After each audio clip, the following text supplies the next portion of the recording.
about to vlog. Do you want to be in it? Sure. I think this is going to be a really good topic for you, actually.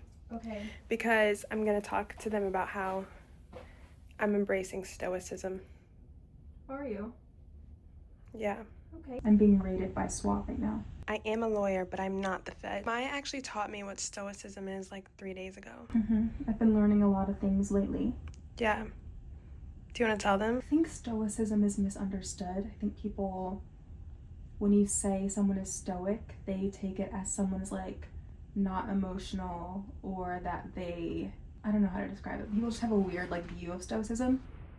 And what it actually is that if you are faced with a challenge, Stoics see any challenge as an opportunity to utilize their inner strength. So rather than being upset or frustrated or bothered by things they experience, they just kind of shift their perspective into thinking, this is something that will benefit me in the future, whether or not it's hard, because it's giving me the opportunity to tap into my inner strength. So that's what Stoicism is really all about. And the way I understood it when you were talking about it the other day, it's kind of like an is what it is mentality. Things that you have to do on a daily basis. Like, rather than complain and be upset about it, it's just like, this is just what I have to do. Without being like passive about it. Because I think a lot of people, rather than like, some people, when you say it is what it is, they kind of take it as like, oh, I guess I have to just let things happen to me. But a Stoic approach would be like, things come to you and that you can handle them. That's exactly what I'm about to embrace for at least the next 3 months. Because here's the thing. I feel like I'm always, well, a few things. I'm a very ambitious individual. And I also have I just have a lot of things that I want to do. And I feel like when I'm not able to do the things that I want to do because I have to do things that I have to do, I get really upset. And just internally frustrated.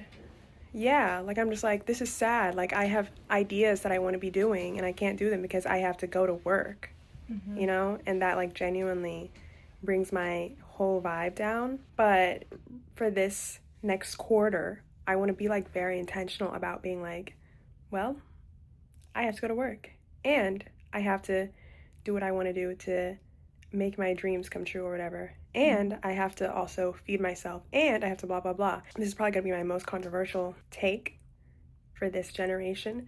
But I'm also just maybe some nights I'm not going to get 8 hours of sleep, you know? And it's just going to be it just is what it is. Maybe I'm about to be in my caffeine era. Maybe I'm going to have to work really hard. I was listening to that interview with Lin-Manuel last night, and he was talking about how when he was writing Hamilton, he would be up at 3 a.m. because he'd be like, I have to figure out this scene. I'm not going to sleep till I figure out this scene. And I think the greats of the world, they do things like that. They're just up. They're just caffeinated. They're just doing whatever they have to do. They're working their substitute jobs, and then they're coming home and staying up all night to write their groundbreaking musical. And that just is what it is. And I feel like it takes a stoic approach in life to do that kind of thing. I think our generation in particular is pretty jaded when it comes to ambition, because it seems like no matter how much you work or no matter how hard you work, you're still not going to get the things that you were promised, or the things that you think you want or that you were told to want. And so people, I think in general, are just less ambitious, because it's like, what's the point in trying to strive for all these things that number one aren't fulfilling, and number two are unattainable. And I think if you're a person who's able to tap into the desire for things, if there's things that you actually want in life, that's your inner voice telling you that you are capable of achieving those things. And sometimes you have to just push through the jadedness, so to speak, of I don't want to do this because it's hard, or because it's draining, or because I don't have the energy or whatever. That's kind of just part of the journey. The obstacles in your journey are your journey. So sometimes you just have to grin and bear it and push through. I think you're so right. Thank you. And I'm a very desiring person. Mm-hmm. Like, I'm literally always yearning for something. I think that's good. Yeah. And I think, I don't know, I used to like stress myself out about like, I need to be eating. Okay, I do need to be eating. But like, just being like so like clean girl aesthetic about everything, like just getting to my head about, well, don't have too much caffeine and make sure you eat 3 meals a day and make sure you sleep exactly 8 hours every night and make sure, things that like people actually have never been able to do all of these things. Mm-hmm. And it's like, it's okay. Also, all of those things are like, a lot of them are kind of arbitrary. Yeah. Like, some of them are not. Like, obviously, there's a certain amount of caffeine that's too much. Right. But obviously, like, you shouldn't go days without sleeping. Obviously, like, you should eat every day. But, yeah. like, you don't need the rigidity of it all the time. Like, sometimes you can just listen to your body. Yeah, just literally flow. Yeah. Do what feels right. Like, I know when I'm unwell. All that to say, I was signed up for a couple of classes to take in the next few months. One of them is writing a fiction class, and one of them is an acting class. Oh, here's my...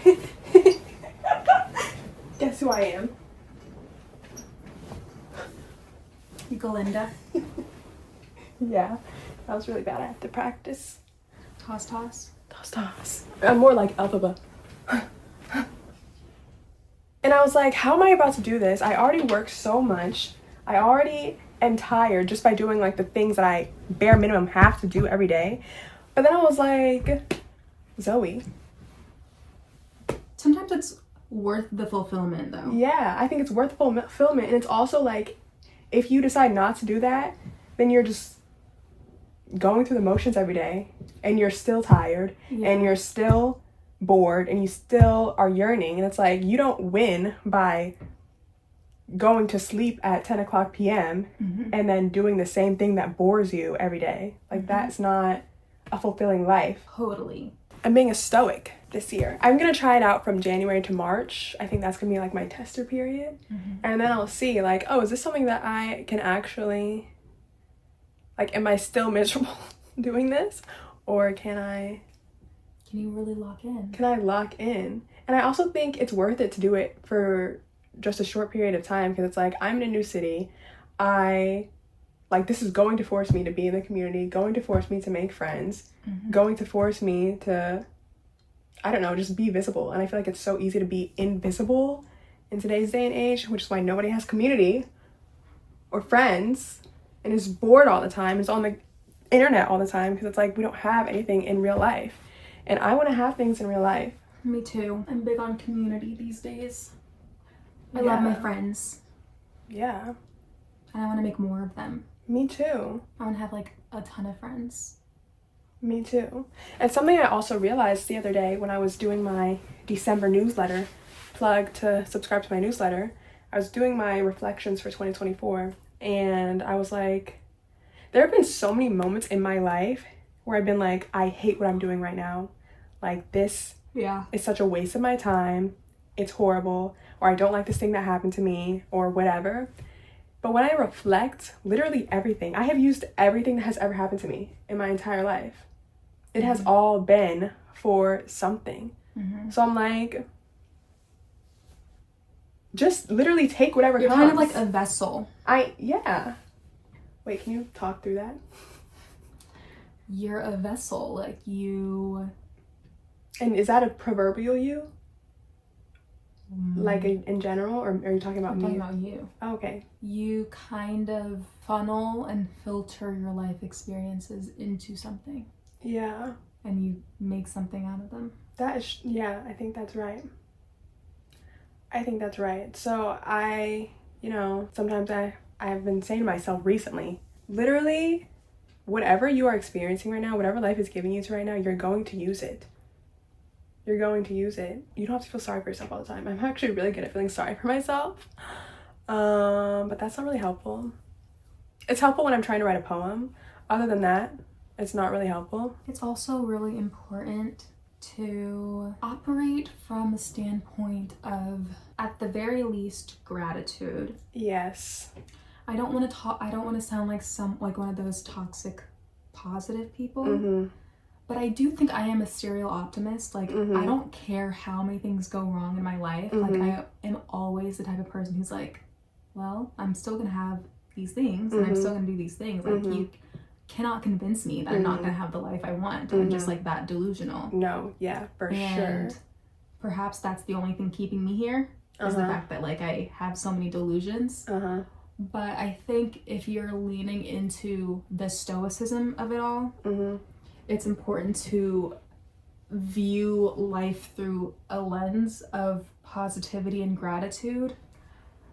Otherwise, you might lean too far into like the hustle culture of it all. And we don't, it's not that. That's not our thing. That's not, no. So you have to kind of tread carefully. I think what you said about toxic positivity is kind of exactly why I'm saying stoic and not purely just, I'm just going to be happy about everything, because that's not realistic. That's also not, it's not genuine. It's not the goal. The goal is not to be happy about everything. The goal is to be, it's to be okay with everything. Content. It's to be content, I think toxic positivity and hustle culture are the ends of the spectrum that I'm trying to stay away from. And I think that practicing stoicism consciously, intentionally, is a way to try to do that. You also reminded me of another point that I said in my 25 points or 24 points of reflection on 2024, which was that it is possible and also necessary to have gratitude and also immense yearning all the time, or simultaneously. Like, you can want, you can desire, and you can also be grateful for what is, and what will be and what has been. And I think holding those things together consciously is really important.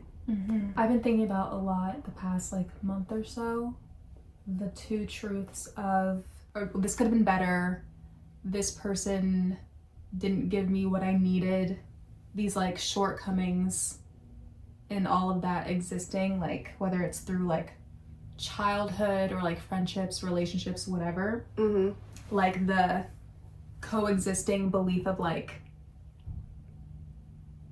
you did your best, or like whoever this situation was the best it could have been at the time, and also you deserved better. Like, those two truths can exist at the same time. Certainly. Literally 1,000 truths exist at the same time, and we just have to be okay with that, I think. Cool. So that's our journey for the next foreseeable future. Yeah, I don't have anything else to say. We're gonna keep vlogging though. Today? No, I've been telling them that. Oh. So subscribe to our channel. Just kidding, it's just my channel. But bye!